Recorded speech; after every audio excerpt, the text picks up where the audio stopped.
Muito bem, muito boa noite a todos. Meu nome é Vladimir Viveiro, eu sou acadêmico da Abrace e presidente do Conselho de Honrarias e Méritos. Também sou advogado atuante, sou formado pela Universidade de Brás Cubas de Mogi das Cruzes.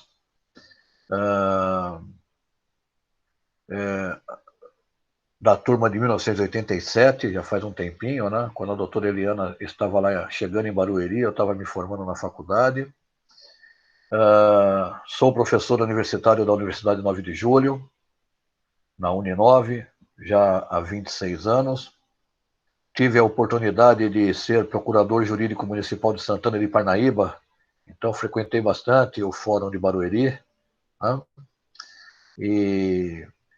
E aqui na Abrace a gente faz, às vezes, da presidência do Conselho de Honrarias e Méritos e auxilia o desenvolvimento dos trabalhos na fomentação aí da educação, da cultura, da história, da literatura e da arte. Eu quero, antes de mais nada, agradecer o nosso presidente em exercício, comendador Samir Shelala, que tem nos apoiado nessa nossa proposta. E vamos dar início, então, às nossas apresentações. Eu só gostaria de pedir que a Elma Malavolta, ela iniciou uma apresentação, que ela clicasse no voltar à apresentação, ótimo. Eu sei que às vezes a gente se confunde na hora de apertar a teclinha aí e acaba saindo alguma coisa. Eu vou pegar aqui a minha ficha de apresentação dos nossos convidados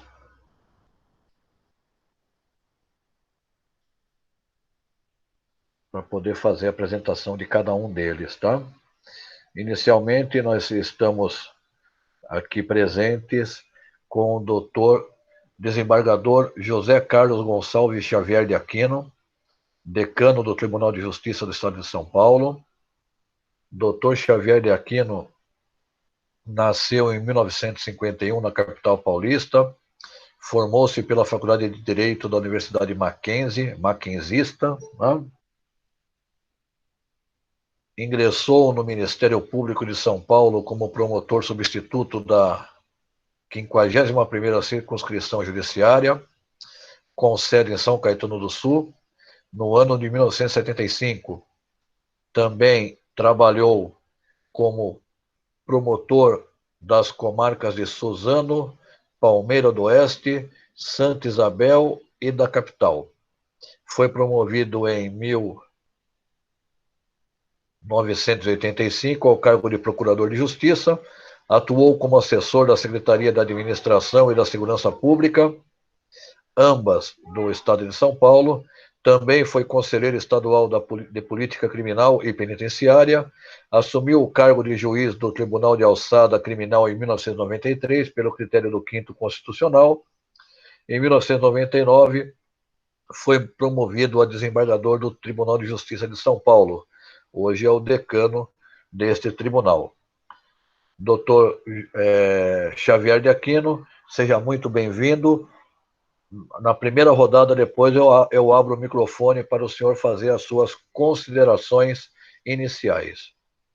Na sequência aqui, nós temos o professor doutor Jacques Reolon, advogado, vice-presidente da Jacobi e Reolon Advogados Associados, presidente da Associação Nacional dos Advogados nos Tribunais de Contas do Brasil, ANATRICOM, bacharel em Direito e em Economia, doutorando em Direito Constitucional, mestre em Direito, especialista em Direito Administrativo, professor, consultor e palestrante, ex-membro das comissões do Terceiro Setor e Advocacia nos órgãos de controle da OAB Distrito Federal, coautor de vários livros: Lei Anticorrupção Empresarial, Aspectos Críticos à Lei 12.846, Regime Diferenciado de Contratações Públicas, Aspectos Polêmicos em Licitações e Contratos, Organizações Sociais, OCIPs, organizações estaduais e entidades de autogestão, conselhos de fiscalização, direito completo, liberação dos jogos de azar, cassinos e loterias no Brasil, especialista em licitações e contratos, RH, tomada e prestação de contas anuais, tomadas de contas especiais, auditorias e fiscalizações do controle interno e externo. Ocupou diversos cargos em tribunais de contas e no Ministério Público de Contas, é atuante em temas relacionados à gestão pública, como advocacia e consultoria nos tribunais de contas, órgãos de controle interno, administração pública e advocacia, em temas relacionados a licitações e contratos públicos, nas mais diversas formas no âmbito do judiciário. Na sequência, nós temos aqui a nossa professora doutora Eliane Passarelli, procuradora de Justiça do Ministério Público de São Paulo, advocacia e exemplo de representatividade feminina em vários aspectos da sociedade. Com 16 anos conquistou seu primeiro emprego e começou uma carreira de grande sucesso que soma mais de 40 anos. Sua experiência e carreira como promotora de justiça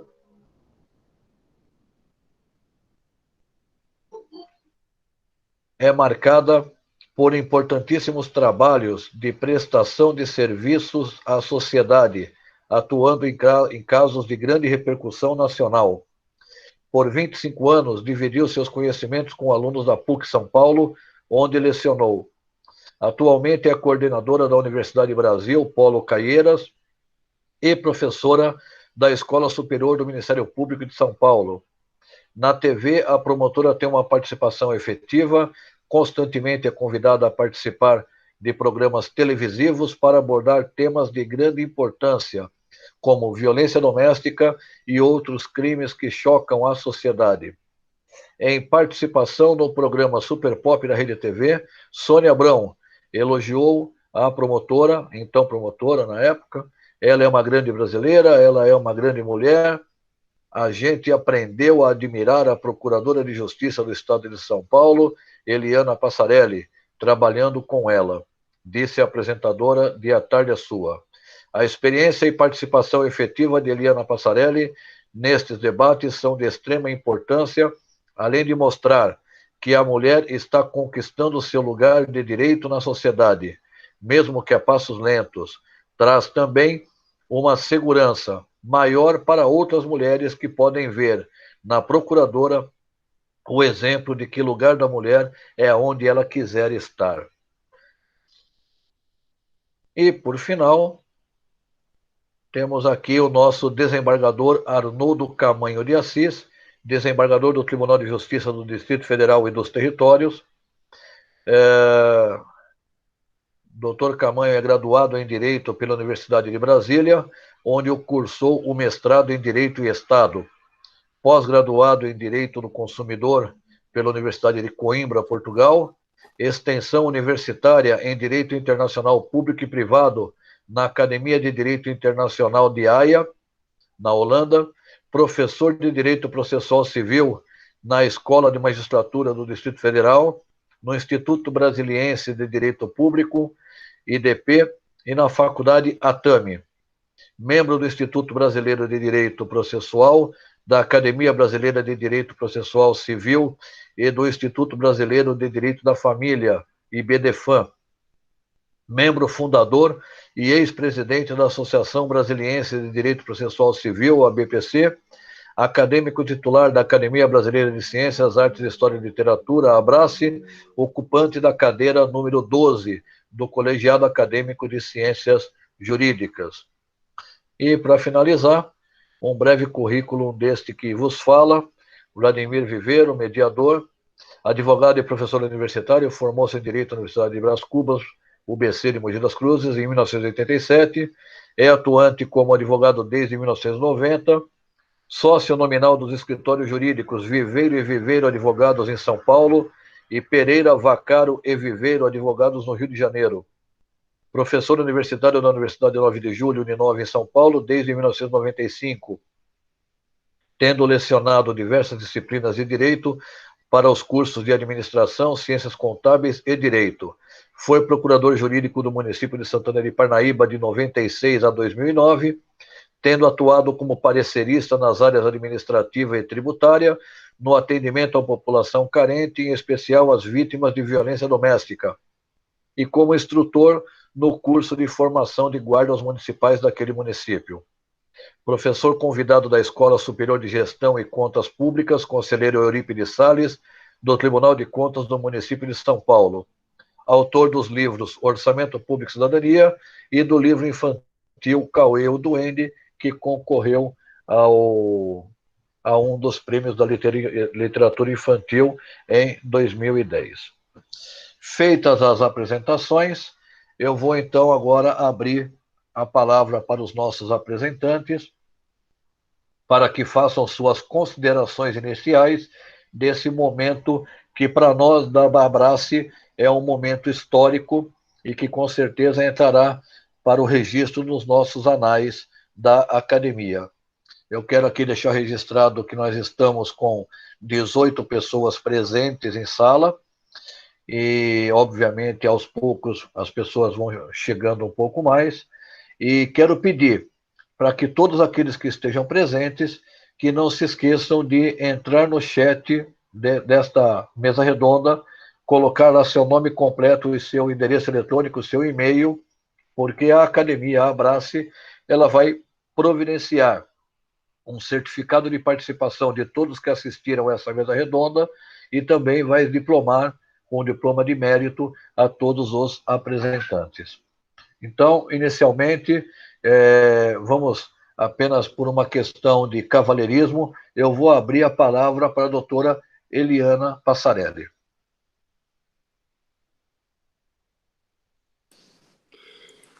Bom, eu quero saudar os acadêmicos, colegas, dizer que esse currículo que deram meu aí é muito generoso, e, na verdade, não fui eu que fiz, né? Mas extremamente generoso comigo. Dizer que é uma honra estar aqui com os senhores, é um inestimável trabalho que todos prestam à sociedade neste momento. Então, eu me sinto muito honrada em aqui estar e poder trocar informações com todos os presentes. Sintam-se todos abraçados. Eu acho que deu algum problema, Noel. Eu acho que alguma coisa aconteceu. Mas, enfim, sintam-se todos abraçados e podemos. Eu me sinto muito honrada, mais uma vez, em poder estar com os senhores. Boa noite.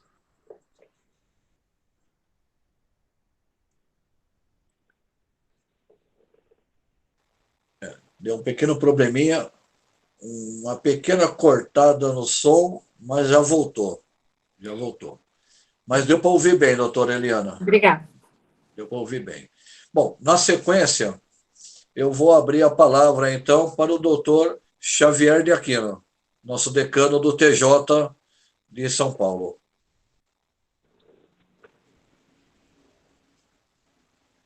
Doutor Xavier, precisa só liberar o seu microfone.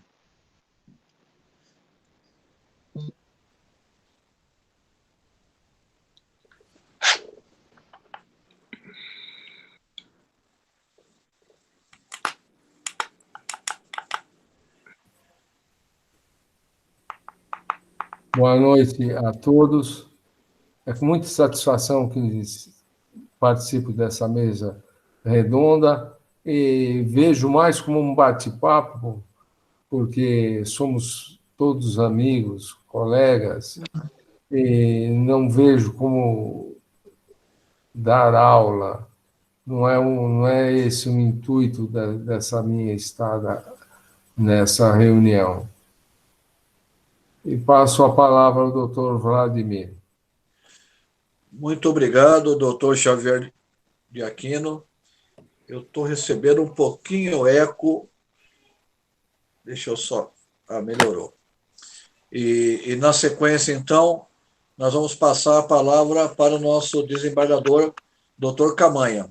Camanho, desculpe. Bem, doutor Vladimir, desembargador Xavier de Aquino, meu colega do Tribunal de Justiça do Estado de São Paulo, doutora Eliana Passarelli, procuradora de Justiça, doutor Jacques Reolon, meu colega de curso de mestrado. É uma satisfação estar aqui com todos. Queria só fazer um registro.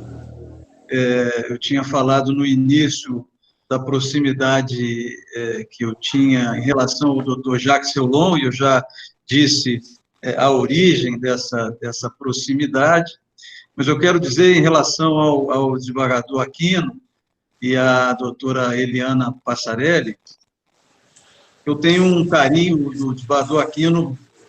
O Vladimir leu um pequeno trecho do seu vasto currículo, e eu vi que ele é egresso do Ministério Público do Estado de São Paulo. Ocupa honrosamente uma cadeira de desembargador na Corte de Justiça do Estado de São Paulo, egresso do valoroso Ministério Público paulista. E a doutora Eliana, claro, como procuradora de Justiça, também integra as fileiras do Ministério Público de São Paulo. Eu tenho um carinho, viu, desembargador Aquino, doutora Eliana? Eu tenho um carinho que eu costumo dizer que é fraternal pelo Ministério Público, e nisso não vai qualquer exagero. Eu tenho um irmão que é membro do Ministério Público Federal, subprocurador-geral da República, Alexandre Camanho, foi presidente da Associação Nacional dos Procuradores da República por 2 mandatos, 4 anos. Então, eu tenho verdadeiramente um carinho fraternal pelo Ministério Público. Eu mesmo sou egresso, eu sou desembargador, mas ingressei na carreira da magistratura, né? O meu concurso é de 1989 e fiz carreira como juiz desde aquela época e tenho assento no Tribunal de Justiça do DF a partir de 2008 como desembargador. Mas é só para deixar registrada essa minha simpatia, esse meu querer bem, essa minha fraterna admiração pelo Ministério Público, de onde é egresso o desembargador Aquino, e aqui pertence a doutora Eliana Passarelli. A minha saudação a todos, o meu renovado abraço para o meu amigo doutor Jacques Reolon e o doutor Vladimir, que está conduzindo aí o nosso debate. Muito obrigado. Muito obrigado, doutor Camanho. Mais uma vez, seja bem-vindo. E, na sequência, então, agora eu passo a palavra para o doutor Jacques Reolon para as suas considerações iniciais. Doutor Vladimir, boa noite. Obrigado pelo convite. Um abraço para o doutor Xavier, doutora Eliane, doutor Arnoldo, sempre elegante, gentil, como sempre. Eu noto que temos um ponto comum também. Eu jamais fiz concurso para o Ministério Público, mas tive a oportunidade de trabalhar no Ministério Público de Contas, aqui no Distrito Federal. E um dos livros que eu escrevi sobre o terceiro setor, que está saindo a 2ª edição agora, o embrião do livro foi um artigo, e eu acho que é muito famoso esse artigo, do Ministério Público de São Paulo sobre o terceiro setor, quando se discutia bastante a questão das organizações sociais. Esse artigo, na época, me deixou bastante curioso sobre esse assunto, comecei a estudar, trabalhar com várias organizações sociais e acabei escrevendo um livro sobre o terceiro setor. Minha área de atuação é a área voltada à gestão pública, então, especificamente em relação à Covid, trabalho bastante em tribunais de contas, no judiciário, com a gestão pública, as compras públicas e etc. É um privilégio estar aqui com os senhores. Era isso. Muito obrigado. Nós que agradecemos a sua disponibilidade de estar conosco aqui, com certeza engrandecendo o conhecimento de todos com sua experiência, suas pesquisas e seus pontos de vista. Bom, partindo para a nossa segunda parte de nossa mesa redonda, A questão que eu tenho a colocar aos senhores é a seguinte: nós estamos há 70 dias vivendo uma situação nunca antes vivenciada aqui no Brasil, né? Talvez nem mesmo em épocas mais remotas aí, quando houve a questão aí da gripe espanhola, não chegou a tamanha situação que nos colocou realmente prostrados. Tá? Nós temos visto que, tanto da parte dos tribunais, tem existido um trabalho de louvor no sentido de fazer com que os processos continuem dando os seus andamentos próximos da normalidade e que a prestação da tutela jurisdicional não fique a desejar, assim como está ficando a questão da economia, por exemplo. Né? Muitas pessoas que dependem de suas atividades, até mesmo para sobreviver no dia a dia, estão encontrando muita dificuldade em função dessa situação pandêmica que nós estamos enfrentando, e a área jurídica, às vezes, ela é chamada para solucionar diversas questões. Né? Nós temos visto questões envolvendo demissões em massa, temos visto questões envolvendo cumprimento de obrigações daqueles que, por algum motivo, tiveram seus meios de receita cessados ou diminuídos drasticamente. Então, a ideia dessa mesa redonda seria exatamente para isso, para que nós pudéssemos discutir alguma coisa sobre os aspectos jurídicos nós citamos em nível constitucional, porque, obviamente, todos sabem a força que tem a nossa Magna Carta como a principal lei e base de todas as leis infraconstitucionais em tempos de pandemia. Então, eu havia programado uma sequência aqui, e como nós já demos um início a uma sequência com a doutora Eliana, eu vou passar a palavra para ela, para que ela nos diga, né, como é que o Ministério Público tem visto essas questões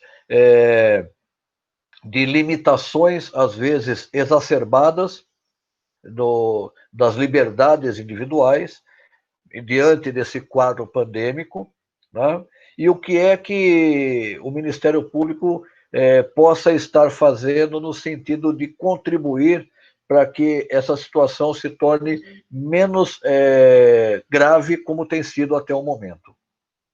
Doutora Eliana?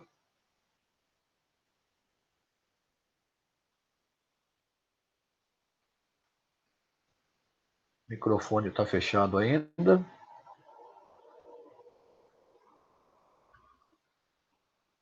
Deixa eu ver se eu consigo ajudar a abrir por aqui.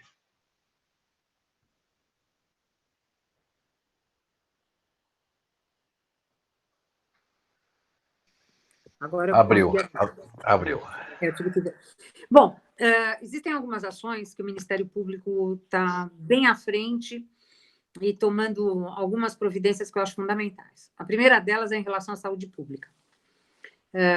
O Ministério Público do Estado de São Paulo já conseguiu arrecadar mais de 15 milhões em relação a bens que estavam apreendidos em processos criminais. E isso a saúde. Isso eu acho fundamental. Isso lá, os números já devem estar alterados, porque isso foi logo no início da pandemia. Então, os promotores de justiça que hoje trabalham na área da saúde estão com essa preocupação no sentido de ajudar, né, o erário público.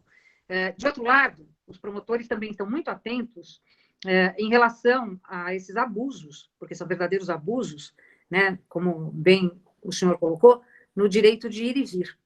Então, duas ações civis públicas foram ajuizadas. A primeira delas em relação... a segunda foi ao rodízio. A primeira, eu não me recordo, mas era em relação também a alguma eu não vou conseguir me lembrar, só se os senhores me lembrarem.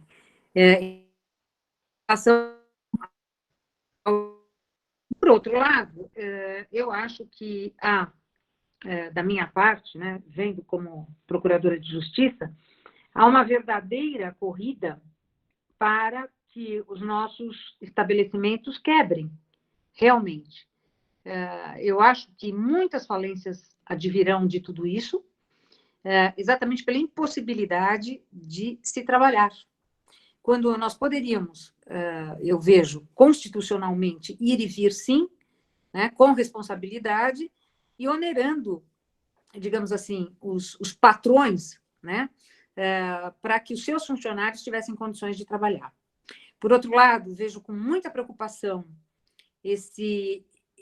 essa diminuição, que também é um direito constitucional de ir e vir, em relação aos trens, em relação aos trens de metrô, em relação aos ônibus, diminutas, né, são as frotas, para o mesmo número de funcionários que precisam trabalhar. Então, é outra forma de se criar, né, uma nova, digamos assim, uma nova forma de se adquirir o vírus.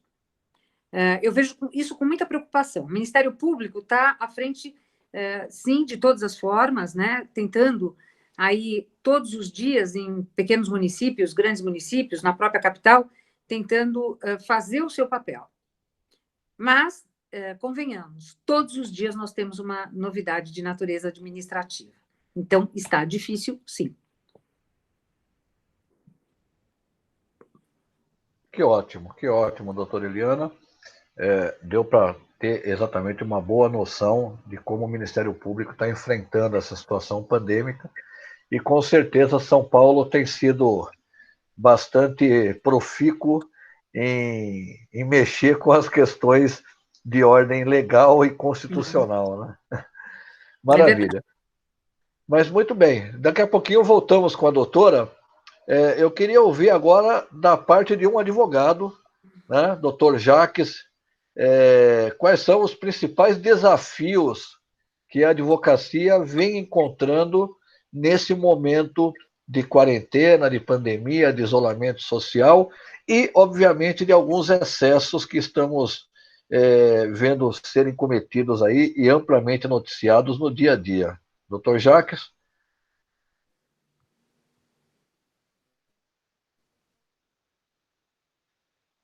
Seu microfone está fechado, doutor.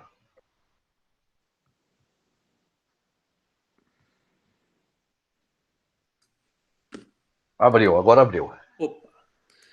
Eu vou aproveitar para provocar os desembargadores, doutor Vladimir. Eu acho que o grande desafio vai ser do judiciário. É uma época agora que foi editado um plexo normativo bastante detalhado, com abordando inúmeras questões, né? É um direito transitório, né? E temos aí um fato que justifica a edição dessas normas todas, que é um evento da natureza, ou seja, tem incidência direta sobre a definição da responsabilidade dos atos e fatos aí que decorrerem dele. Então, nós vamos ter muito trabalho pro judiciário. São questões extremamente complexas.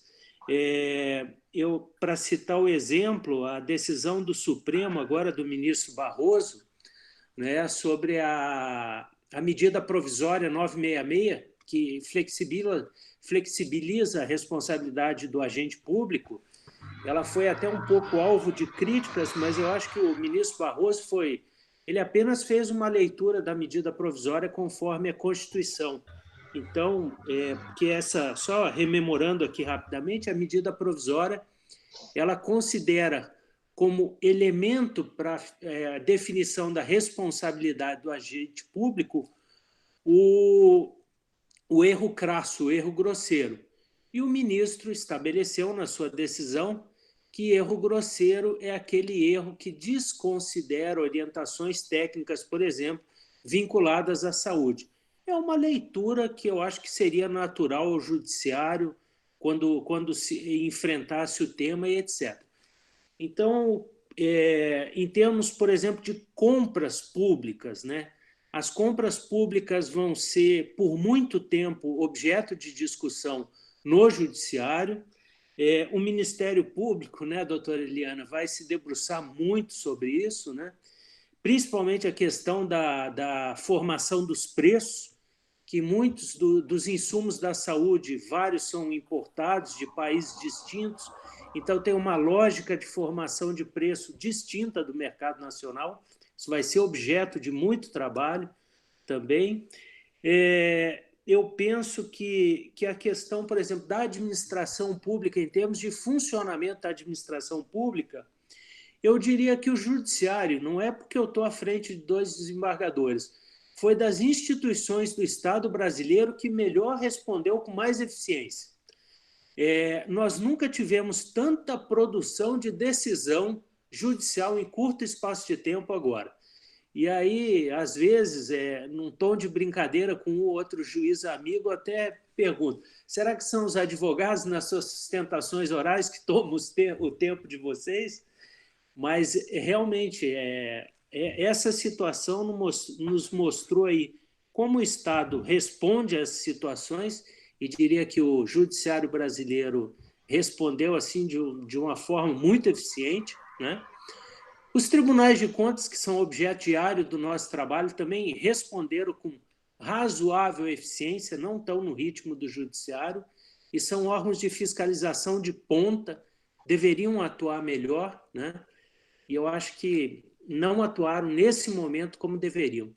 Basicamente, eu diria que essa situação hoje da Covid vai ser objeto de discussão jurídica muito intensa, porque ela é uma situação bastante complexa, principalmente na área de civil e na área de responsabilização pelos atos públicos. Que maravilha. Realmente é isso também que eu enxergo, né? A gente, às vezes, fica um pouco meio que perdido com uma avalanche de notícias que aparecem no dia a dia, principalmente as notícias oficiosas, porque a gente percebe também que a imprensa, de uma forma em geral, ela está voltada para um outro objetivo, né? E a gente sabe muito bem qual é o objetivo principal dela, e isso tem causado preocupação. E, com certeza, isso vai desaguar num grande volume de trabalho para os nossos promotores, nossos procuradores, que vai finalizar, com certeza, no judiciário, né? Aliás, o doutor Xavier de Aquino conversava comigo um pouquinho antes e estava me apresentando alguns números muito interessantes do Tribunal de Justiça de São Paulo. E eu deixei os 2 desembargadores para falar depois, justamente por causa disso, porque nós temos o doutor Xavier de Aquino no estado de São Paulo, que está tendo uma postura completamente diferente da postura que nós vemos que está sendo adotada em Brasília. Então, vamos ouvir o doutor Xavier de Aquino e, na sequência, ouviremos o doutor Camanho. Doutor Xavier? Na gestão do desembargador Geraldo Pinheiro Franco e do corregedor Ricardo Anaf, nós já julgamos 4,5 milhões de decisões. Eu trouxe anotado aqui, eu vou passar a leitura. Despachos de primeiro grau, 1.452.000. Decisões interlocutórias, 2.274.000. Estou desprezando as querelas. Sentenças, 533.000. Despachos de segundo grau, 161.000. Decisões monocráticas, 15.174. E acórdãos, 142.329 acordos foram editados desde do advento pandemia, e o Tribunal de Justiça caiu de cabeça.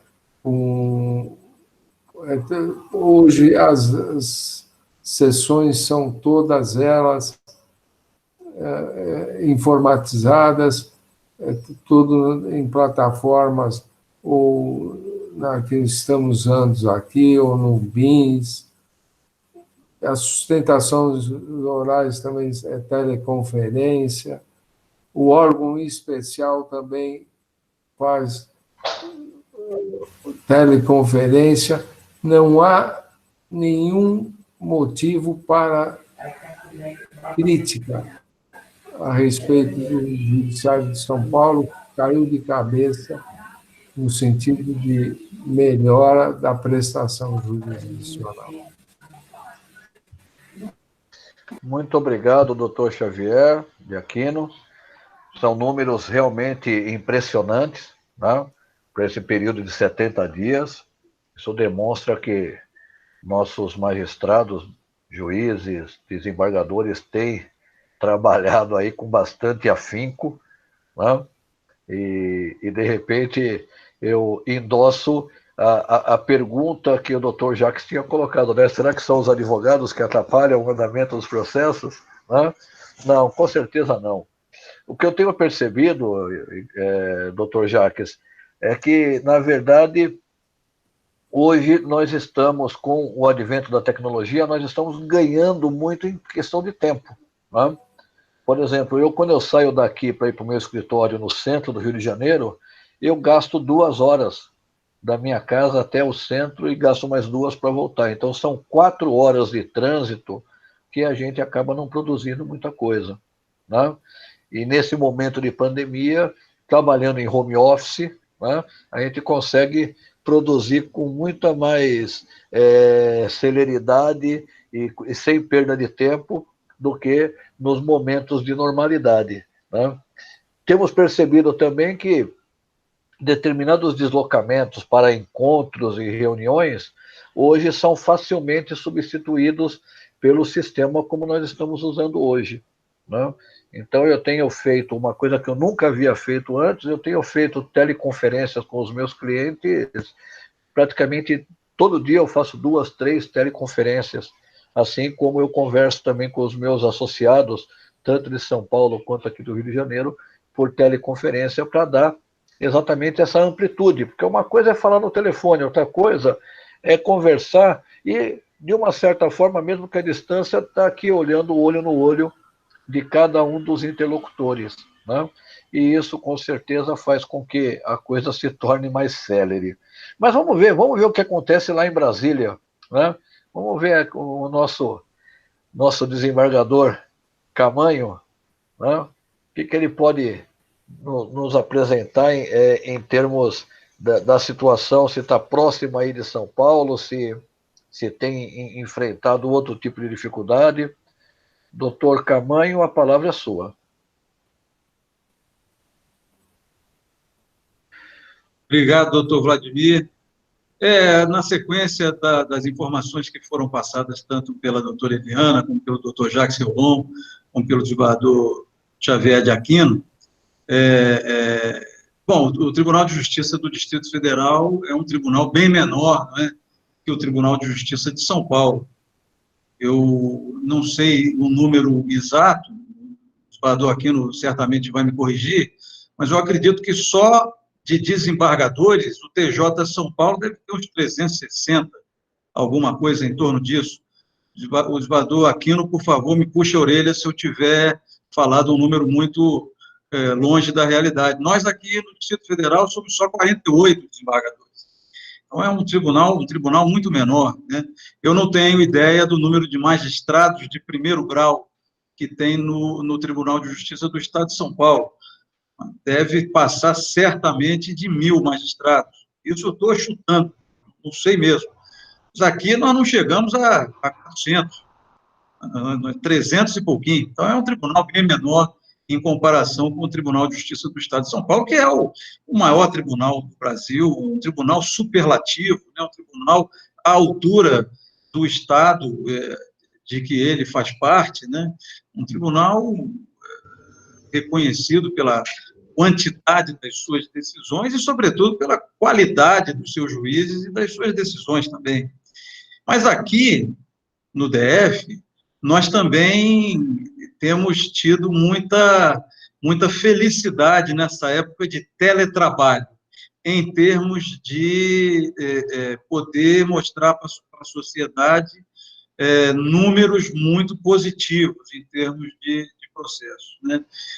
Nós temos só de decisões monocráticas proferidas pelos desembargadores e pelos juízes de primeiro grau, são mais de 180 mil decisões. Sentenças e acórdãos são 50 mil e pouquinhos. Isso do dia 16 de março até o dia 17 de abril, dá 2 meses. E os atos que foram cumpridos pelos serventuários da Justiça, né, em cumprimento às determinações judiciais, passa de 3 milhões e 100 mil atos. Então, isso em 2 meses, né, em regime de teletrabalho. Eu não chegaria a cometer a ousadia de brincar, como fez o doutor Jacques Reolon, que brincou porque é advogado, que pode fazer isso, e dizer que os advogados estão atrapalhando, muito pelo contrário. Os advogados estão sendo muito compreensivos com a justiça, com as nossas deficiências, então estamos todos procurando esse mesmo barco, né, em que nos encontramos, para achar sempre as melhores soluções para esse momento tão difícil pelo qual nós estamos passando. Mas eu pessoalmente estou muito impressionado com a qualidade do teletrabalho do Poder Judiciário, porque não é só o de São Paulo, não é só o do Distrito Federal, é o do Rio de Janeiro também. Eu tenho um queridíssimo amigo que é desembargador lá, muito conhecido na área processual, o desembargador Alexandre Freitas Câmara, que é um irmão que eu tenho lá no TJRJ, que também está me dando esses dados muito positivos sobre a atuação do Poder Judiciário fluminense, que é o meu estado natal, por sinal, né? Por isso que eu tenho essa proximidade também com o Estado do Rio de Janeiro, o Tribunal de Justiça do Estado do Rio de Janeiro. Minha preocupação, viu, desembargador Aquino, doutor Jacques, doutor Eliana e doutor Vladimir, é que a gente vai se acostumando com o teletrabalho e vai se impressionando positivamente com esses números. Daqui a pouco ninguém vai querer mais fazer sessão presencial, ninguém vai querer sair mais de casa, vai querer todo mundo ficar em casa mesmo, que acaba sendo melhor do que enfrentar trânsito, que enfrentar o perigo das ruas. Está funcionando bem, né? Essa preocupação de a justiça estar funcionando, de as instituições estarem funcionando, a OAB cumprindo seu papel, os advogados, o Ministério Público, o Poder Judiciário. Nós estamos conversando aqui sobre aspectos jurídicos constitucionais em tempos de pandemia. E um dos direitos garantidos, não é, pela Constituição é exatamente o direito de acesso à justiça. Lá no artigo 5º, inciso 35 da Constituição, a lei não excluirá do Poder Judiciário lesão da apreciação do Poder Judiciário, lesão ou ameaça à direito. E eu eu tenho certeza de que, a partir desses números que nós estamos observando, né, nós estamos dando todos, a justiça de primeiro grau, estadual, qualquer estado, do DF, federal, trabalhista, a justiça de segundo grau, a terceira instância, se é que a gente pode chamar assim, o STJ, o Supremo Tribunal Federal, está dando uma resposta muito positiva às demandas que vêm chegando. Venham elas por parte do Ministério Público, também está cumprindo um belíssimo papel nesse cenário complicado, venham elas por parte da advocacia, que também está exercitando o seu papel também com muita dignidade. Então, por enquanto, fico por aqui, acho que é isso. Depois a gente provoca outras discussões sobre esse tema. Muito obrigado, desembargador Arnoldo Camanho. Eu gostaria de registrar que nós estamos com 23 pessoas na sala, são 21 horas e 5 minutos, e também gostaria de alertar aqueles que chegaram depois de não se esquecerem de colocar no chat o nome completo e o e-mail para que a Abrace providencie o certificado de participação nesta mesa redonda que nós estamos desenvolvendo. Bom, eu vou partir agora para uma provocação, né? mais uma provocação. Embora estejamos enfrentando uma questão indiscutível de saúde pública, nós temos percebido que essa questão de saúde pública ela acabou ganhando uma grande dose de politização. Sem adentrar a aspectos ideológicos, né, eu gostaria de perguntar para a doutora Eliana como promover a justiça, como promotora, como procuradora de justiça, né, e não correr o risco de cair nas armadilhas das ideologias que estão exacerbadas ao extremo, né, e fazendo com que, às vezes, determinadas condutas administrativas sejam colocadas em dúvida ou colocadas em xeque perante a sociedade. Como fazer essa promoção de justiça, doutora Eliana?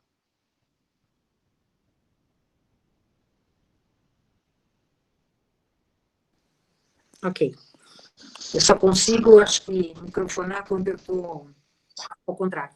Bom, realmente, olha, de todos os países em que eu assisti a história da pandemia, todas as notícias, né, que a gente tem, aqui foi a única nação que eu vi essa politização que, desculpem, eu vou falar um termo meio forte, que beira a politicagem, né?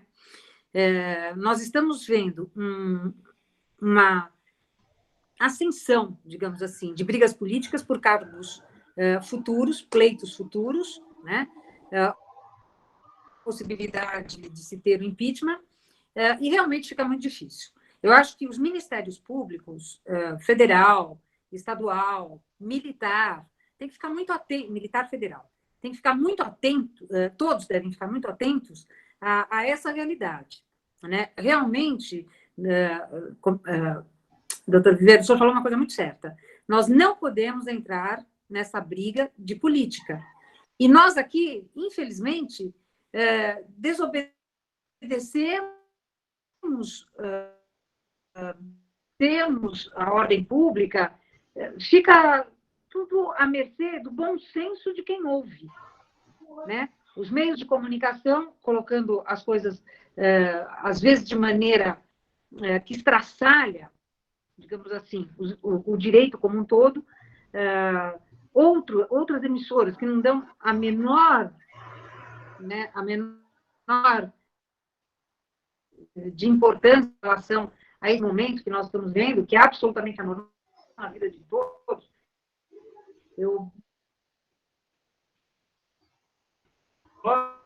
Eu passei mas que realmente precisam dos seus trabalhos, precisam sair, porque nós estamos no conforto dos nossos gabinetes, né, virtuais. Essa que é a verdade. Mas não é.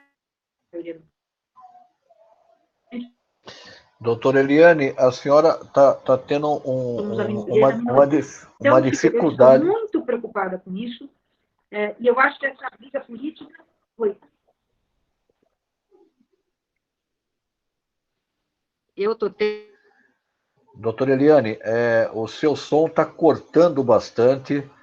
Até o momento que a senhora estava falando sobre os cuidados, estava perfeito, mas de repente começou a pipocar. Se a doutora conseguir retomar a partir daí, né? Ou se quiser fazer um exercíciozinho de sair da sala e retornar, de repente a conexão melhora. A senhora fique à vontade.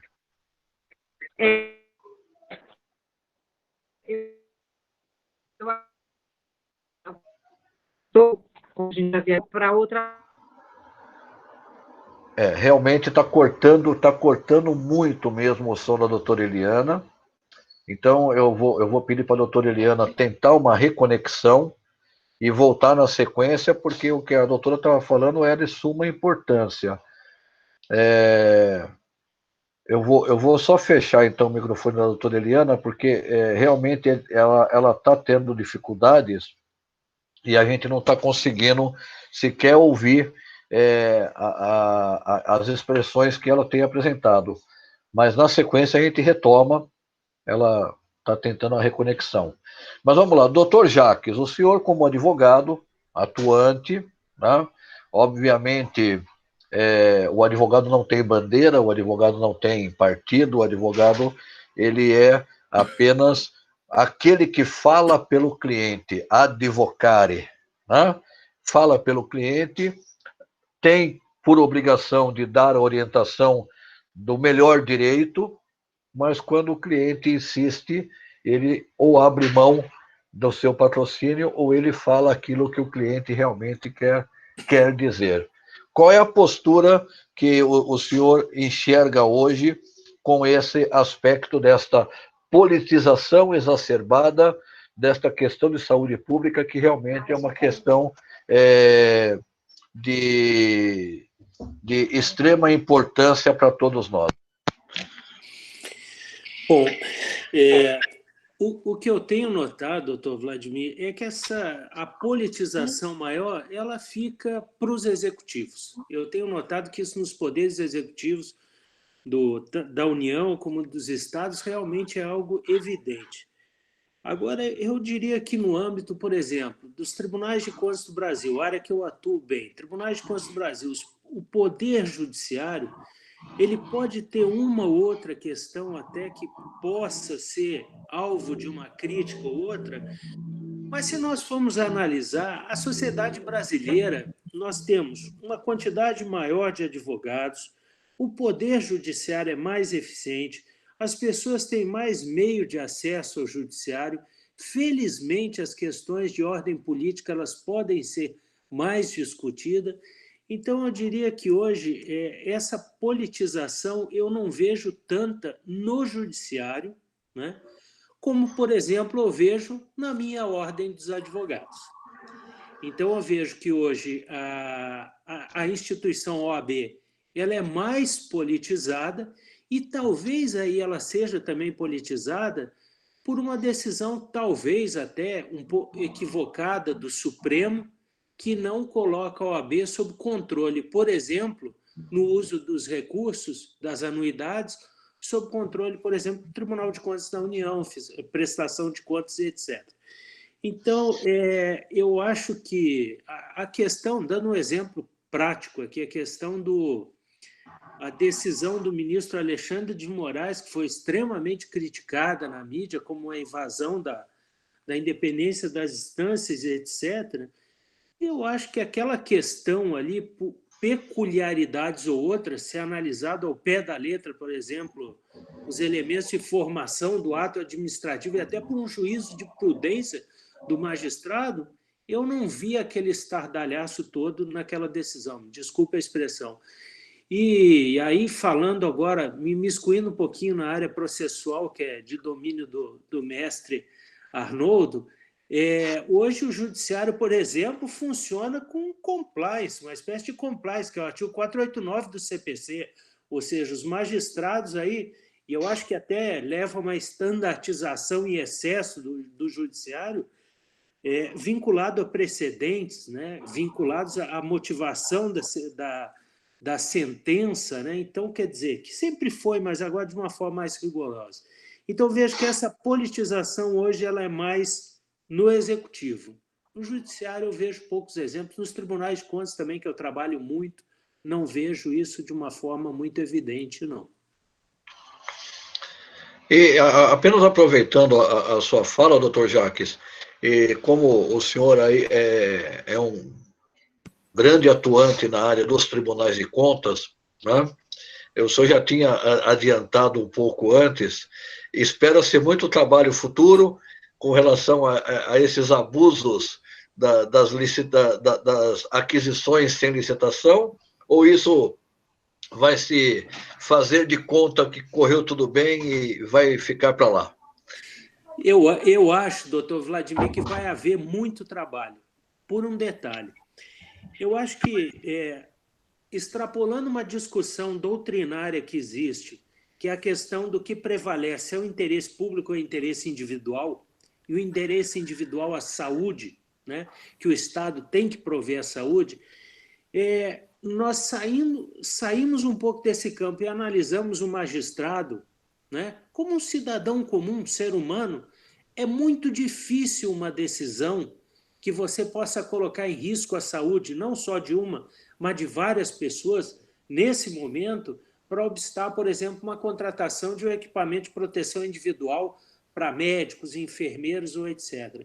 Então, acho que essa postura, não só do judiciário, como dos tribunais de contas, de uma certa cautela agora com as contratações públicas, de certo modo, é justificável, né?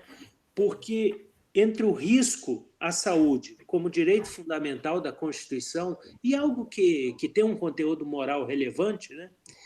E um suposto interesse público na economicidade, na eficiência da contratação, eu acho que deve prevalecer sempre o primeiro, que é o interesse à saúde. No momento posterior, isso vai ser discutido a miúde, sabe? Essa é a minha visão. Muito trabalho, com certeza. Sim, bastante. Bom, eu agora vou passar a palavra para os nossos desembargadores, mas eu queria também provocar o pessoal que está aí na nossa assistência, os nossos participantes, que aqueles que tiverem alguma questão que queira suscitar, escrevam no chat, que a gente identificando aqui a questão, a gente passa para alguns dos nossos apresentantes exatamente a questão que venha fazer eco à nossa proposta, que é a discussão dos aspectos jurídicos constitucionais em época de pandemia. Muito obrigado, doutor Jacques. Doutor Xavier de Aquino, como fazer com que os nossos magistrados não caiam nas ciladas da politização da saúde pública em época de pandemia? Antes de comentar a respeito da sua pergunta, eu me olvidei de fazer um comentário sobre uma resolução número 9 de 2020, que o Judiciário Paulista, além de contribuir com a sua prestação jurisdicional, dando a cada um o que é seu com igualdade, ele também está contribuindo diretamente ao destinar a pena pecuniária para os hospitais e pronto-socorro. Interessante, muito, muito interessante isso. Mas a pergunta mesmo, qual era?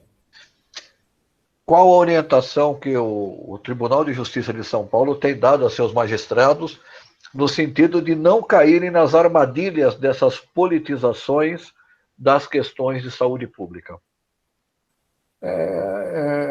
Isso é muito individual. É difícil dar uma orientação geral para um desembargador, mas, via de regra, as decisões são comedidas. O juiz deve julgar com os pés no chão e os olhos na realidade. Muitas vezes ele julga com os pés no chão, mas nem sempre com os olhos na realidade. Então, precisa adequar, precisa encontrar o lugar comum para bem distribuir a justiça em São Paulo e no Brasil. Que beleza. Eu vou até anotar essa frase que eu achei interessante, viu? Não apenas estar com os pés no chão, mas também estar com os olhos na realidade. Isso é de uma profundidade fantástica. Obrigado, desembargador. Desembargador Arnoldo Camanho. E em Brasília? Existe também esse aspecto da individualidade de cada um? Ou existe alguma orientação mais específica de que os julgadores, de uma forma geral, se atentem às armadilhas da politização da saúde pública? Doutor Vladimir, assim como já pontuou o desembargador Aquino, não existe aqui, por parte do Tribunal de Justiça do DF, qualquer orientação para que se decida nesse ou naquele sentido, com esse ou com aquele outro viés, ou pensando nisso, ou nesse colorido político, ou nesse outro, não, claro que não. O juiz decide com a sabedoria que ele tem, e duas coisas podem acontecer: a parte ficar satisfeita com a decisão, ou a parte não ficar satisfeita com a decisão. E aí, para isso tem recurso, né? Para isso existem os tribunais, mas não há uma orientação geral, nem seria uma intromissão, me parece, muito grande na própria independência do magistrado, né, de qualquer grau. Agora, uma coisa que tem me incomodado não é nem a politização das decisões, que eu acho que não há. Quer dizer, pelo menos no geral, não há. Como regra, não há. Mas não posso deixar de fazer um registro, e não falo assim da atuação do Poder Judiciário, não é isso, mas nós vivemos num tempo de muita polarização. Claro que também de politização, mas de polarização. Eu me lembro, eu não tenho nenhum pendor para esse partido, para aquele outro partido. Aliás, aquela regrinha que é de todos conhecida, a vedação constitucional de um magistrado exercer atividade político-partidária, se fosse para mim, nem precisaria, porque eu não tenho nenhuma, não exerço nada, não tenho nenhum, enfim, não me interessa, enfim. Agora, isso não me impede, né, de perceber algumas coisas. Eu me recordo que na época em que o ex-presidente Lula estava sofrendo aqueles processos criminais lá na Vara Federal de Curitiba e tal, era réu no processo criminal, veio a ser condenado, e a Operação Lava Jato, como um todo, revelou um esquema, segundo dizem os autos, não sou eu que estou falando, um esquema de corrupção enorme, imenso, gigantesco, e muitas pessoas foram presas e tal. E uma coisa que sempre me chamou a atenção é que os seguidores, os apoiadores do ex-presidente Lula, nunca viram nenhuma prática de qualquer ato irregular, ou ilícito, ou criminoso, por parte dele, ou por parte de qualquer daquelas pessoas que estavam envolvidas, segundo dizem os autos, naqueles ilícitos. Muito bem. E eu ficava me perguntando, não é possível? Que espécie de... Isso virou uma seita, porque é como se fosse uma religião. Você é um dogma, ou você acredita, aquilo é praticamente um santo, ou não comete nada de errado, né? E agora nós estamos passando por uma situação que é a mesma coisa com o sinal trocado. O atual inquilino do Palácio do Planalto, da Alvorada, o presidente Jair Bolsonaro, ele também não comete nenhum equívoco. Aqueles que o apoiam não veem nunca, em tempo algum, a prática de qualquer ato que seja minimamente desarrazoado. Então, então, é assim, ou você está... Me lembro, aqui, eu gosto muito de cinema, sabe? Todos aqueles que lêem aquelas letrinhas do fim do filme, aquelas que vão subindo, presta atenção naquilo, eu sou meio... Enfim, mas eu gosto muito de cinema, da história do cinema, de filme, de enredo, de edição de som, música, e todo mundo conhece aqui um filme que é vencedor de 11 Oscars, 1959, Ben-Hur, estrelado pelo Charlton Heston, tal, aquele famoso da corrida de bigas, aquele do judeu que virou príncipe judeu, e a ideia foi invadida pelos romanos e tal. O começo do filme fala exatamente dessa invasão, né? Os romanos, por onde passaram, levaram a luz e tal, mas naquela época foi meio que um massacre e tal. E no começo do filme, o Ben-Hur, Judá Ben-Hur, que era o nome do personagem, ele reencontra um antigo amigo de infância, judeu também como ele, que tinha virado, entre aspas, um oficial do exército romano. Então, Ben-Hur continuava judeu, e esse oficial do exército romano, general, não me lembro, era um ex-judeu, se é que é possível isso, que virou romano. Então, se encontram, é aquela festa, e o general Messala é o nome do personagem. Vai almoçar ou vai jantar, não me lembro direito, na casa do Ben-Hur, encontra a mãe do Ben-Hur, a irmã do Ben-Hur, e é aquela festa e tal. E no meio dessa refeição, os dois têm uma discussão política. E discussão política nunca dá certo, né? Os almoços de família, às vezes, têm ficado estragados exatamente por causa dessas discussões, desses debates políticos. Começou a falar de política, futebol e religião, levanto e vou embora, porque não vai dar certo. Mas nesse filme, durante essa refeição, em que está lá o Ben-Hur defendendo os judeus, e o Messala, que era judeu e virou romano, cada um defendendo o seu ponto de vista, que evidentemente eram conflitantes. E aquela discussão vai aumentando o tom, vai subindo o tom, até que o Messala, que agora é romano, vira para o Ben-Hur, às alturas os dois já em pé e brigando pelos seus pontos de vista. O Messala vira para o Ben-Hur e fala assim: olha aqui, quem não está do meu lado está contra mim. Que é uma frase que define uma série de momentos atuais pelos quais nós estamos passando. Então, é mais ou menos assim, até um dia desse, alguns personagens do nosso cenário, talvez político nacional, eram praticamente super-homens.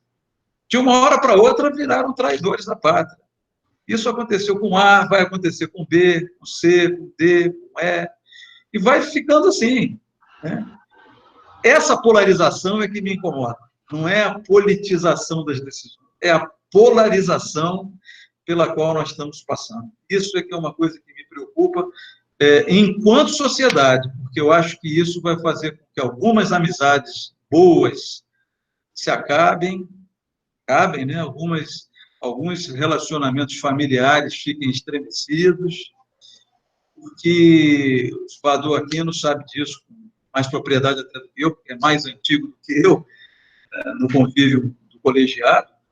O colegiado você aprende a tolerar a opinião contrária. Eu costumo dizer, lá no meu tribunal, que a vivência do colegiado é uma competição de gentilezas.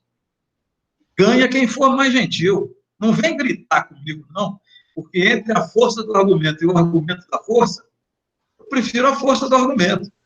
E, às vezes, a gente vence com o nosso argumento, e, às vezes, a gente fica vencido. E todo mundo convive bem com isso. Mas nós estamos num período em que ou você concorda ou você é massacrado.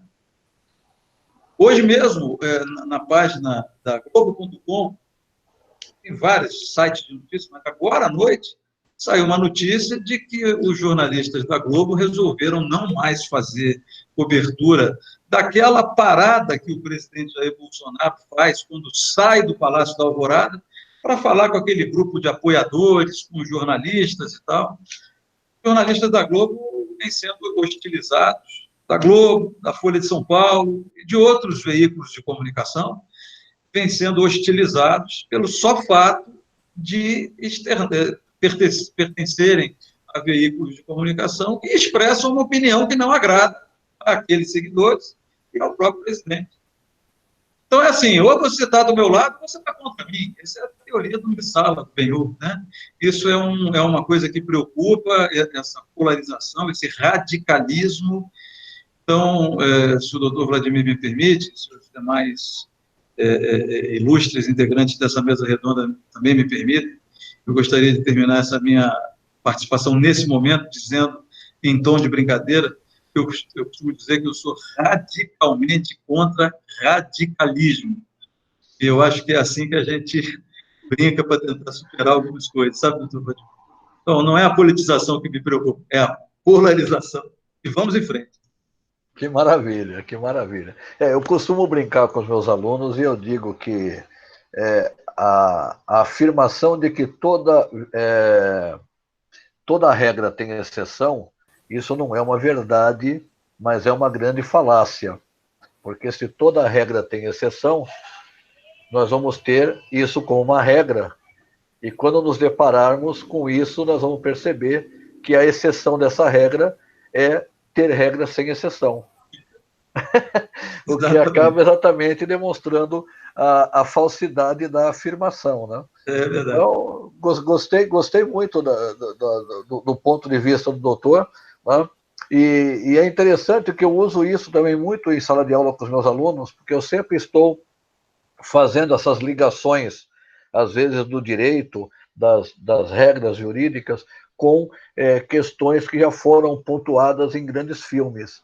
Então, às vezes, eu cobro isso deles. Olha, vocês precisam também assistir bons filmes, assistir clássicos, assistir, às vezes, filmes que estiveram aí, não no aspecto comercial, mas no aspecto da discussão, né? E além disso tudo, eu também tenho participação dentro de uma instituição onde nós temos 2 pilares que são sagrados para nós. Um deles é esse exercício da tolerância. Sem tolerância, a gente não consegue nada. É verdade. Tá? O argumento da força realmente não vinga, não vinga. E a outra é que também nós temos um pilar da pesquisa da verdade. Nós temos por obrigação de sermos pesquisadores da verdade, da busca da verdade, não da nossa verdade, mas daquela verdade que para aquele momento se demonstra mais adequada a permitir que pelo menos a sociedade seja um pouco mais feliz ou menos infeliz. Muito obrigado por suas colocações, doutor Camanho. Eu acredito que a doutora Eliana Passarelli não conseguiu retornar, porque eu não estou vendo ela mais aqui na minha relação de presentes. Deixa eu só dar uma checada aqui. A doutora Eliana Passarelli voltou, ótimo. Voltei de outro lugar. Que bom. Então, doutora, vou devolver a palavra para a senhora terminar o seu raciocínio, que estava muito interessante. Eu não sei onde é que eu parei, mas, no fundo, me irrita profundamente, né? Como eu disse, nós estamos vivenciando um momento antes nunca visto, né? É o que eu falei.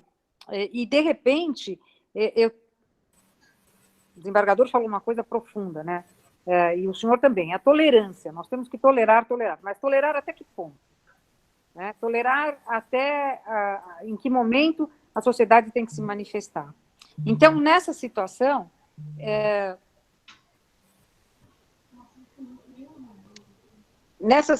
desculpe, eu estou com um pouco a bater, desculpe. Então, nessa situação, o que nós temos? Nós temos que ter a certeza que os ministérios públicos, eu só vou repetir rapidamente, estejam muito atentos, inclusive o Ministério Público Militar, que eu tive a honra de trabalhar. Então, neste momento, todos os ministérios públicos têm que atuar de maneira a dar condições de trabalho, de não permitir essa política, e que os direitos sejam abundantemente preservados.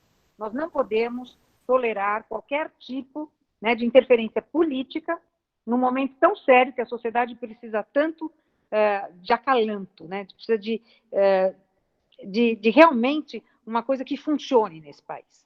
Essa que é a verdade. E eu acho que os pilares somos nós mesmos. O judiciário, o promotor de justiça, o advogado, que fazemos essa balança funcionar. Ainda me parece que é a única instituição que está levando a coisa a sério e está produzindo os seus resultados, né, doutora? Sem dúvida. Mas que maravilha.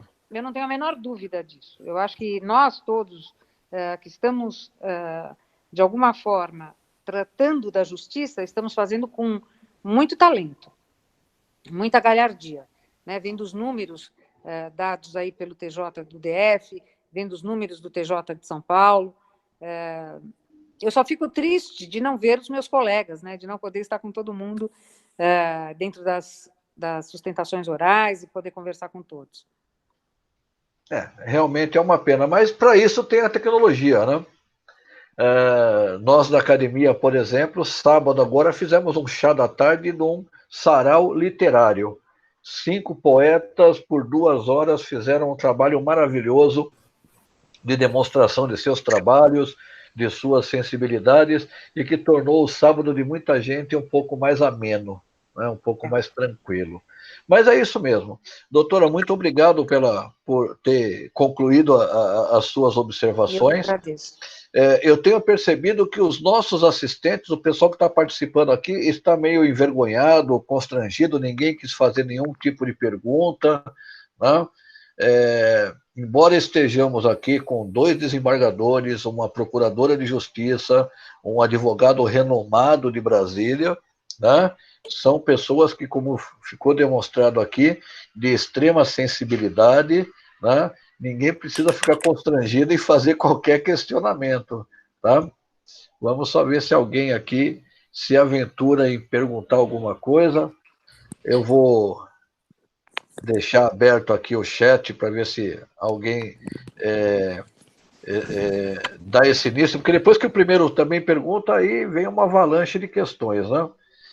Enquanto isso, são 21 horas e 37 minutos, eu já vou começar a caminhar, então, para o nosso encerramento, e eu vou passar a palavra, então, para o nosso desembargador Xavier de Aquino, para que ele faça as suas considerações finais e deixe para os nossos ouvintes e espectadores a sua mensagem de fé, de esperança, voltando para a superação dessas questões pandêmicas e de crença de que realmente a justiça ainda há de prevalecer. Desembargador Xavier de Aquino, a palavra é sua.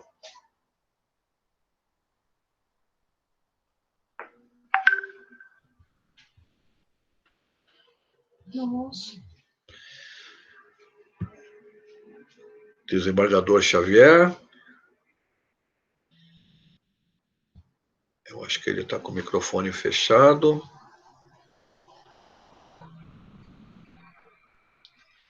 Eu acho que ele, na verdade, caiu. Não está na relação. Então, eu vou passar essa pergunta, ou esse pedido, para o nosso desembargador do Distrito Federal, doutor Arnoldo Camanho, para que faça as vezes. Doutor Vladimir, acho que nós conversamos aqui sobre vários aspectos da atuação do advogado, do Ministério Público, do Poder Judiciário, da contribuição que cada um vem dando em tempos de pandemia, da Covid-19, puxando um pouco a brasa para a minha sardinha, que é o processo civil. O que eu tenho visto ultimamente, nós vivenciamos um momento muito especial em termos de processo civil. A Justiça tem recebido muitas demandas que vão desde a questão tributária, desde a questões envolvendo suspensão de pagamento de aluguéis, de shopping center, questões envolvendo direito de família, regulamentação de visita de filhos nessa época, revisão de pensão, suspensão de pagamento de mensalidades escolares, autorização de viagem, enfim, contratos de compra e venda de imóveis, entregas de unidades imobiliárias, N mais uma demandas que vem chegando ao Poder Judiciário, lado civil. Do lado penal, não vou nem falar, porque eu corro o risco de falar uma bobagem, sobretudo diante de uma procuradora de justiça experiente, como é a doutora Eliana Passarelli, que vai puxar também a minha orelha, porque não é minha área, eu corro o risco de falar uma bobagem. Mas, em termos de processo civil, nós estamos vivenciando um código novo, agora a gente ainda pode falar que é novo, entrou em vigor em 2016, tem 4 anos e pouquinho de vigência, e o Código Novo instituiu como uma das normas fundamentais do processo civil o princípio da cooperação. Todos devem cooperar para que o processo alcance no menor prazo possível, solução de mérito.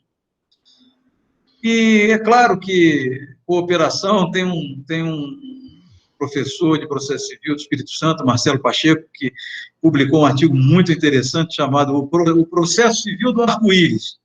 E tipo assim, olha, ninguém também é ingênuo a ponto de acreditar que o juiz vai sair de mão dada com o autor, passando por debaixo do arco-íris em direção ao processo. Não é cooperativo, não é isso. Mas a cooperação tem a ver com a força de trabalho conjunta, né? O juiz deixar de ser o protagonista da condução do processo e partilhar essa experiência com o advogado do autor, com o advogado do réu, com o Ministério Público. É um processo em que é como se fosse uma orquestra regida a várias mãos, não mais só pela mão do juiz, pelas mãos do juiz. E eu tenho visto que nessa época de pandemia, em que essas demandas vêm chegando ao Poder Judiciário, que essa ideia da cooperação, está lá no artigo 6º do Código de Processo Civil, exatamente no capítulo das normas fundamentais, tem se transformado também, de modo muito positivo, numa ideia de compreensão, não é só cooperação, mas também compreensão. Então, às vezes, o advogado entra com uma petição, faltou um documentozinho, o juiz avisa, olha, faltou isso. Em vez de simplesmente indeferir, não pode. Não provou? Não, mas, pô, essa época está difícil para todo mundo. Eu dou aí mais um prazo para você juntar o documento que está faltando. Faltou isso. Esse auxílio que todos estão... Às vezes, o juiz errou o negócio também, nem cabe embargo, recurso de embargo de declaração, porque recurso cabe contra a decisão. E o juiz proferiu um despacho, que evidentemente é irrecorrível, está escrito lá no artigo 1001, mas o advogado alerta o juiz, olha, excelente, faltou aqui um negocinho, e o juiz compreende aquela atuação do advogado, e vão todos, assim, num trabalho comparticipativo, para que essas demandas vão sendo respondidas da melhor maneira possível. Então, eu acho que o resultado positivo que a gente pode tirar disso tudo é esse esforço conjunto para que a prestação jurisdicional saia da melhor maneira possível. Sabe, doutor Vladimir? Então, fica o meu registro desse momento importante, olhar positivo sobre esse aspecto. Não sei se já é para eu agradecer aqui a participação, a possibilidade que eu tive de externar alguns pontos de vista e a alegria de debater ao lado dessas personalidades tão ilustres e de ter o debate conduzido de maneira tão elegante, tão firme e tão gentil pelo senhor, doutor Vladimir. Faço votos para que esses debates aconteçam com mais frequência, para que a nossa academia vá ocupando cada vez mais o papel que ela merece ocupar no cenário cultural brasileiro. É isso, me despeço com um abraço a todos. Muito obrigado, mas não se despeça ainda não, porque apareceu uma perguntinha aqui para o senhor. Né? Ah, é? A nossa participante aqui, Lumen Luz, ela fez a seguinte pergunta: polarização não é derivativa de politização? É uma pergunta interessante. A gente vê, por uma pergunta dessa, a gente percebe logo o excelente nível intelectual das pessoas que estão participando. Eu acho que talvez a exacerbação radicalizada de uma politização. É que eu devia ter qualificado um pouco mais o modo como eu vejo a politização, é que eu vejo a politização como uma atuação com um colorido político. E a polarização é a exacerbação extremada, radical, de um querer, de um idolatrar, de um venerar. É quase que uma idolatria, é quase que uma santificação. A pessoa não erra, quem erra são os outros. Eu estou sempre certo, está todo mundo errado, sabe aquela história? Então, no meu modo de ver a coisa, acho que se eu talvez tivesse definido dessa maneira, tivesse ficado mais claro, e por isso o erro foi meu. Mas me parece que, se a gente entender que a politização é uma atuação com um colorido político, mas não radical, e a polarização é a exacerbação radicalizada, aí são coisas diferentes. Mas eu agradeço a inteligência da pergunta que foi feita. Muito obrigado, doutor, muito obrigado. Mas não há do que se desculpar, não, porque a colocação foi esplêndida. É aquela questão realmente que eu havia conversado com a doutora Eliana no aspecto da tolerância. Né? A polarização ela chega realmente muito próximo da falta desse exercitar da tolerância. Né? Mas, às vezes, também essa tolerância ela também não pode ser absoluta, né? Porque senão ela deixa de ser uma tolerância para se tornar uma conivência. É verdade. Né? E aí a coisa começa a ficar mais complicada. Mas fique mais um pouquinho por aí, doutor. Já claro, nós nos despedimos, tá bom? Ok. Doutor Jacques Reolon, eu gostaria de abrir agora o microfone para o senhor, para suas considerações finais, sua mensagem para os nossos ouvintes, no sentido aí de como podemos tornar essa nossa situação atual um pouco mais amena diante de tanto sofrimento que estamos experimentando. Doutor Jacques? Eu acho que é um momento assim que acabou afetando a todos, né? Do mais simples ao mais a pessoa de maior destaque, ricos e pobres, o setor público ao setor privado e etc. E eu acho que vai nos levar a um aprimoramento. Eu, como empresário da área jurídica, esse período nos levou a decisões empresariais que vão conduzir a um aprimoramento da nossa empresa no futuro, não tenho dúvida disso. Acho que esse período também vai contribuir para que a administração pública aprimore muitas questões, por exemplo, então, na minha área de trabalho específico de gestão pública, eu acho que as compras públicas vão ser vistas como instrumentos que precisam ter mais eficiência, vão ser vistas como os processos de logística mesmo, né? E não como compras governamentais, que são hoje questões eminentemente jurídicas e talvez até de políticas econômicas e etc. e tudo mais. Acho que esse período vai trazer um aprimoramento para o Poder Judiciário, para os tribunais de contas, para as instituições do Estado brasileiro, de uma forma ou de outra, no sentido da qualificação do gasto público, né? Com foco maior na atividade finalística, em detrimento de algumas questões burocráticas e atividades do meio, que às vezes não são tão eficientes na realização da despesa e etc. Acho que temos que nos aprimorar ainda com o contato ainda com o cidadão mais simples, o cidadão de baixa renda, né? E doutora Eliana, o Ministério Público, que faz mais essa conexão, né? É um órgão, eu acho, hoje mais preparado para isso. nós temos meios diversos e muito acesso, tivemos dificuldades em determinados momentos, em contatos com alguns órgãos e etc. Eu fico imaginando isso para o cidadão comum, né? O grau de dificuldade. Então, eu acho que dessa situação toda resulta algo positivo, uma necessidade de aprimoramento de todos, como pessoas, as instituições e etc. Vejo isso como um momento bom de aprimoramento e de melhoria.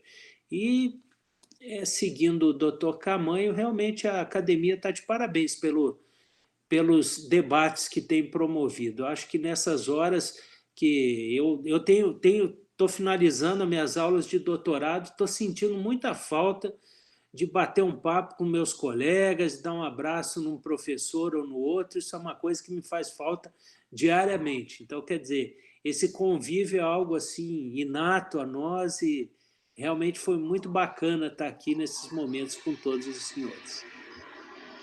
Maravilha, maravilha, doutor. Aproveitando a sua fala, o doutor não colocou isso como sua especialidade, mas me chegou uma pergunta aqui, feita por um dos nossos participantes, e essa pergunta veio até pelo WhatsApp, né? Rodrigo Souza. Ele colocou aqui uma dúvida constitucional, né? Ele disse o seguinte: o setor hoteleiro aqui no Distrito Federal fez acordo com o sindicato e decidiram que não vão pagar aviso prévio indenizado, mas afastaram milhares no mesmo dia do aviso, pagarão apenas 20% da multa do FGTS e parcelarão a rescisão em 3 vezes. Isso, ao meu ver, confronta com os direitos previstos na CLT. Seria inconstitucional essas medidas, mesmo havendo as medidas provisórias? Olha só, eu vou arriscar aqui, mas eu lhe prometo pesquisar a fundo essa questão para passar a resposta corretamente. Agora, se for um direito previsto no artigo 7º da Constituição, não deve ter sido objeto da medida provisória que fez as alterações na CLT. Se bem que a medida provisória ela permite a livre negociação até certos limites. Eu creio que o aviso prévio ele não é objeto de negociação, né? Porque o que você tem hoje? Você tem uma flexibilização no seguinte sentido: a redução da carga horária e a redução do valor do salário, salvo engano, 25%, 50%, 75%, mas você garante um período dá uma garantia de um período de estabilidade no emprego, veda a demissão, mas não aparece como direito objeto de negociação o pagamento do aviso prévio. Mas eu tenho que checar com certeza. Realmente não é meu conhecimento preciso. Eu posso dar um palpite aqui? Aliás, não é palpite, não. Eu vi o doutor Vladimir, doutor... Não só pode como deve. Não, eu só quero agradecer a resposta que foi dada pelo doutor Eulon, porque se fosse para mim, eu ia falar assim, olha, eu não sei não, porque a minha área é direito, eu sou juiz da justiça comum, justiça do trabalho, é exatamente o que a gente não mexe aqui no Distrito Federal. Se fosse qualquer outra coisa, eu acho que eu talvez soubesse responder, viu? Mas direito do trabalho, ainda bem que tem o doutor Jacques Eulon aí para responder, porque não é nem um pouquinho a minha praia. Mas eu vou dizer uma coisa para o senhor, doutor. Por incrível que pareça, existe uma expressãozinha aí que eu acho que une todas as áreas do direito. É uma expressãozinha formada por 2 palavrinhas: bom senso. Ah, sim. E o bom senso, que foi o que o doutor Jacques acabou de demonstrar, né? Partindo do básico do que está lá nos direitos sociais do artigo 7º da Constituição, né? A menos que a medida provisória já tenha ferido de morte, isso já se tornaria inconstitucional, né? Seria realmente situações a se discutir e a se aplicar o bom senso. Mas aproveitando aqui que o senhor voltou, vem aqui uma nova pergunta da Lumen Luz, né? E ela, depois da sua explicação sobre a polarização, ela colocou aqui que a politicagem engoliu o vírus, e ela pergunta, e a demanda pelo judiciário vai colapsar o sistema? Essa afirmação faz sentido? Olha, mais uma vez agradecendo a participação da Lumen Luz, as suas perguntas bem boladas e bem feitas. Não, acho que não. Quer dizer, pelo que a gente está vendo agora, os números que o desembargador Xavier de Aquino nos revelou em relação ao Estado de São Paulo, os números que nós temos visto aqui no Distrito Federal, uma coisa que é muito surpreendente é como a gente conseguiu, me refiro ao Poder Judiciário, como a gente conseguiu dar uma resposta rápida a um problema enorme, que foi esse que surgiu em razão de tantas demandas que passaram a ser levadas ao Poder Judiciário em razão da pandemia.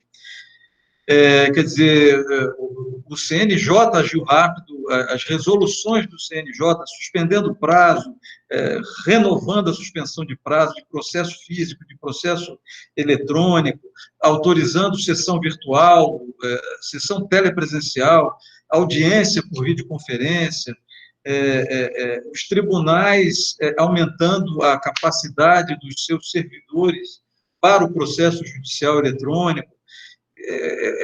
Não é a pandemia do Covid-19 que vai colapsar o Poder Judiciário. O Poder Judiciário, me parece, vem conseguindo dar uma resposta bastante à altura das demandas que vêm sendo apresentadas a ele. É claro que ninguém nunca passou por isso nesse século, nem no século passado, salvo a gripe espanhola. Mas já tivemos outras épocas em que havia muitas demandas. Todo mundo aqui talvez se lembre do finalzinho da década de 80, começo da década de 90, com aqueles juros de 84,32% ao mês, e choveu ação da noite para o dia, e era processo de papel, e era distribuidor que dizia, olha, esse aqui vai para essa vara, esse aqui vai para essa outra vara, e não era processo de distribuição eletrônica, era uma dificuldade enorme, e nem aquilo colapsou, nem naquela época. Hoje em dia, eu acho que a gente vai conseguir também, viu, Lumen Luz, dar essa resposta. Os tribunais vêm se preparando para isso. Na minha convicção, acho que não vai ser isso que vai colapsar o Poder Judiciário, não. Que maravilha, que maravilha. Bom, infelizmente, a Lumen Luz está agradecendo as respostas. Infelizmente, o nosso desembargador Xavier de Aquino acabou caindo, não retornou, mas como ele estava um pouco mais isolado, né, não estava na capital de São Paulo, estava com problemas realmente de internet, ele não conseguiu retornar, né? Eu iria até fazer uma provocaçãozinha para o desembargador Xavier de Aquino, porque além de desembargador, além do homem das leis, né, eu descobri que o desembargador Xavier de Aquino é compositor. Olha só. É compositor, gravou uma música com uma equipe sensacional sobre o tema pandemia, e eu prometo que vou colocar lá na Abrace o clipe, que ele gravou um clipe musical, eu vou colocar o clipe dele lá, ele já me autorizou a isso, para demonstrar essa faceta artística do nosso desembargador Xavier de Aquino. Muito bem. Então, por último, ficou nossa queridíssima procuradora Eliana Passarelli, né, para as suas considerações finais, a sua mensagem de fé, de otimismo, né, e de crença que, como promotora, como procuradora da justiça, o povo pode ficar tranquilo, porque o judiciário, o sistema judiciário como um todo, não abandonará o povo que tanto precisa dessa atuação. Doutora Eliana, a palavra é sua. É um problema aqui, sabe? Eu moro no interior, né? Estou indo embora agora para São Paulo. Então, de vez em quando cai tudo, é realmente problemático. O que eu quero dizer é que nós estamos... Assim, eu tenho muita fé, né, no Judiciário. Eu tenho muito orgulho de pertencer ao Ministério Público do Estado de São Paulo. E eu acho que, nesse momento, nós todos fazemos um papel muito importante de atenção, né? De trabalho e também de atenção. O que nós temos que passar para o povo é o sentido da dignidade humana. Nós não podemos deixar, né, que isso nos abata e que nós deixemos de ser humanos, deixemos de ter dignidade e deixemos de cuidar da população com dignidade. Então, eu fico assim, muito preocupada, mas, ao mesmo tempo, tenaz naquilo que eu tenho que fazer, nos meus deveres, e atenta, né, a tudo que está acontecendo. Eu quero dizer assim, que foi realmente um reencontro muito bom com a academia, porque, infelizmente, neste ano que passou, eu não consegui estar presente, e dizer que é uma honra poder estar com todos os senhores. Muito obrigada. Nós que agradecemos. Nós estamos aqui com a presença do nosso presidente em exercício, o comendador Samir Shelala, mas eu acabei de receber aqui uma informação pelo WhatsApp que o computador dele está com um probleminha no microfone. Então, ele me pediu para que fizesse um agradecimento a todos os participantes, aos apresentadores, Dr. Xavier de Aquino, Dr. Arnoldo Camanho, Dr. Jacques Reolon, Dr. Eliana Passarelli, que é a nossa musa da justiça para a academia, né? E foi realmente muito gostoso estarmos nesta noite de segunda-feira conversando sobre alguns aspectos jurídicos, né? E é isso mesmo, né? Isso nos permite esta reaproximação, essa troca de ideias e, com certeza, um pouquinho de crescimento, né? Porque a gente sempre acaba incorporando alguma informação e alguma informação que às vezes é fantástica. As falas de todos, sem exceção, trouxeram um quê a mais no conhecimento de cada um. Então, em nome do nosso presidente, comendador Samir Shelala, agradeço a participação de todos e digo que essa é a primeira mesa redonda jurídica de uma série que a Abrace vai desenvolver daqui para frente. Porque, com certeza, ter acesso a essa tecnologia e nesse momento que é tão delicado, vai operar mudanças em muitas instituições. E a Abrace já percebeu que essa mudança se fará necessária como algo fixo daqui para frente. Teremos novas reuniões virtuais, teremos novos debates, novos saraus, novas apresentações artísticas, e fazer com que a academia faça realmente o que é o seu papel, o papel de difundir a cultura, a ciência, a arte e a literatura. Então, eu só tenho a agradecer a todos, meu muito obrigado, uma boa noite, e em breve, esta mesa redonda que foi gravada até esse exato momento, será disponibilizada no YouTube da academia. Nós faremos a divulgação do link para o acesso a ele, onde eu vou colocar também a música do nosso desembargador Xavier de Aquino. Então, uma boa noite a todos. Estou interrompendo a gravação nesse momento. E, a partir de agora, os microfones